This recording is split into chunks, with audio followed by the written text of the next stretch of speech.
"Oh, Mr. Shaman, how about tonight?" A frail voice interrupted me just as I was scarpering away from my apartment building. It was Mr. Moore. He was my landlord. Piece of garbage apartment that I was renting and spent my most of the day in was owned by this old badgering man. He had been pestering me since a few weeks to fix the bathroom in my apartment. "Something is leaking somewhere in your bathroom. The family downstairs is complaining of water seeping from the ceiling," he had said a dozen times already. "I will let you know, Mr. Moore. I'm just busy tonight," I said, while barely turning around. "We have to check it before we get one more complaint."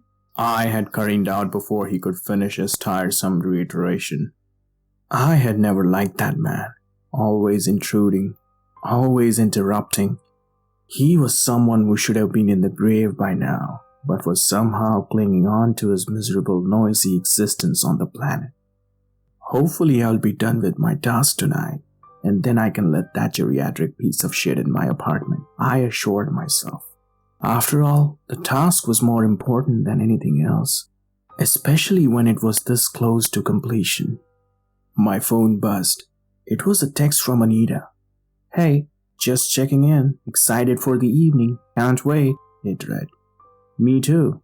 See you tonight," I sent back. We had different reasons to be excited about that night. Hers was that it was our first stay-at-home dinner date at my apartment, while mine was that it was going to be our last date. She was going to be my last offering to the deity. That was the task. I still remember the night when I had chopped my first head. The blood had splattered everywhere in the bathroom. Cleaning the mess was exhausting, but the reward? Well, the reward was going to be worth it at the end. 5 more of these ordeals and then I'm done, I told myself while toiling away on the bathroom floor. I had to use 3 different cleaning liquids to get rid of the stains. Once the blood congealed, it got more difficult to clean. The use of heavy-duty chemicals had caused the erosion of what was already a thin floor. Also, the buckets of water I had poured on the floor every time I had to wash it was enough to bathe an elephant. It was not a surprise if some of it had dripped through the ridges in the corner, raining from the ceiling of people below me. But it was all going to end tonight. Anita would complete the quota of 6 human sacrifices, and then I would get the prize of all the worldly fortunes I had intended to receive. You see, I was not the person to pretend to seek enlightenment or any of those heavenly bestowments of the afterlife. What I wanted was plain and simple. I wanted the access to every mundane comfort there was to desire, every luxury that I had craved for since my pathetic childhood. Simple, wasn't it? The invention of dating apps had made it easy for me to arrange these consumptions for my deity. You swipe, you match, you chat, and become part of someone's life who was a complete stranger just a few days ago.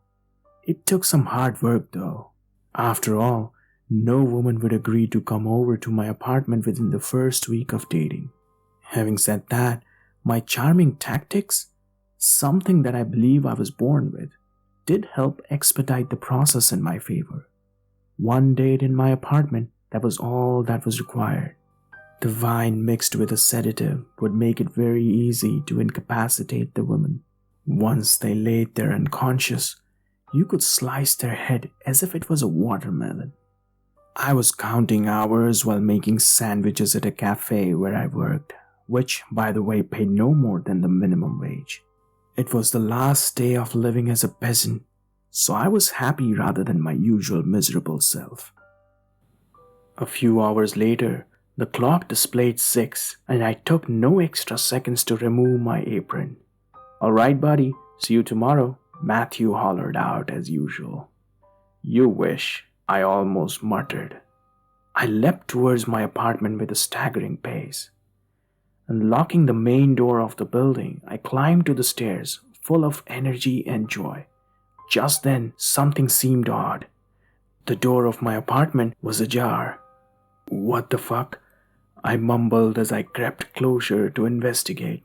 Did someone find out? Had police raided the apartment in search of someone from the last 5 women? Was I going to be busted? I dreaded of 1,000 possibilities. I slowly pushed the door open and peeked in while preparing to turn around and sneak out in case I saw anyone in the uniform. "You are home, Mr. Sherman," a familiar voice greeted me. My landlord, the old bastard, had perched his ass on the sofa, slouching as comfortably as he could. "I may have rented the place, but I'm still the owner," was the exact attitude exuding from his demeanor. "Oh, we are sorry, we let ourselves in with the extra key I had," he said, although his expressions were not of someone who might be even remotely sorry. "We? Who is we?" I asked as I tried not to choke him. "Oh, I was talking about Henry, my nephew. He's in your bathroom inspecting what darn thing is causing that leaking," he said, pointing at the bathroom. "Mr. Moore, I don't like that. You should have. I had told you I would take care of it," I said while struggling to find appropriate words. "I could not wait anymore. Besides, Henry was visiting today and he's a fine plumber, you know," he replied, shifting in the sofa. "So I thought, why pay someone else when I can just have Henry take care of it today?" He coughed as he justified his unwelcome presence. I sighed and chose not to argue further. I trudged in the direction of my bathroom where his nephew, Henry, was supposed to be inspecting the cause of leaking. I feared that he would have noticed the blood stains on the ceiling that I was yet to clean, or he would have seen the chopper smudged all over with the clotted blood placed under the sink.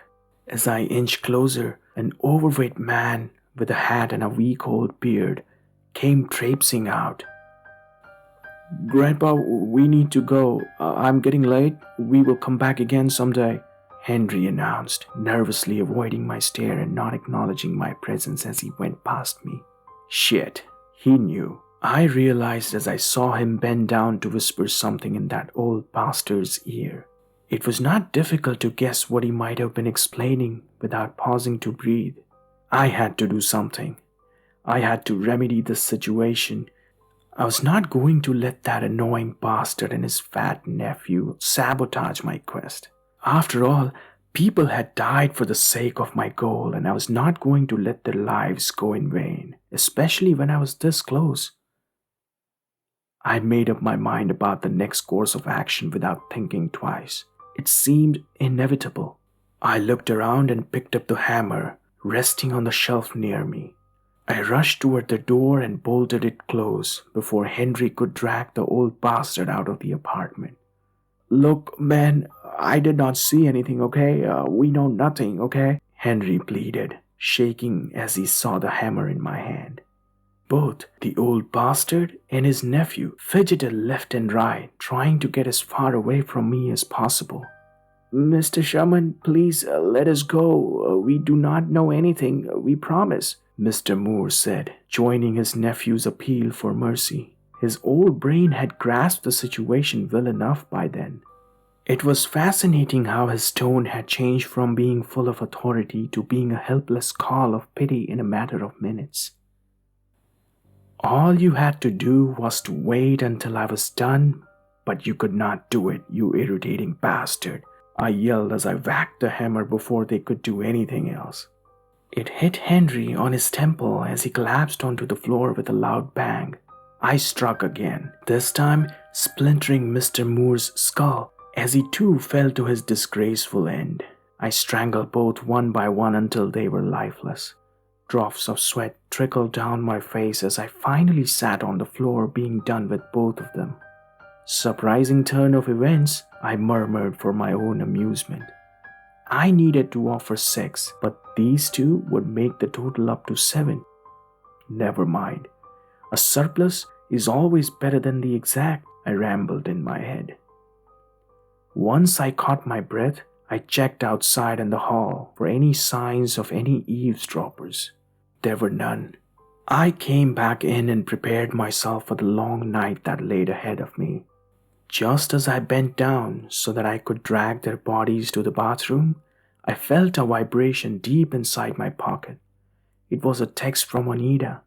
"Hey, just came back home and freshened up. I can come over now," it read. I could not help but chuckle. Maybe it was not her time yet. Maybe she had more days to her name. "Won't be necessary anymore," I typed back as I resumed the hard work of the night.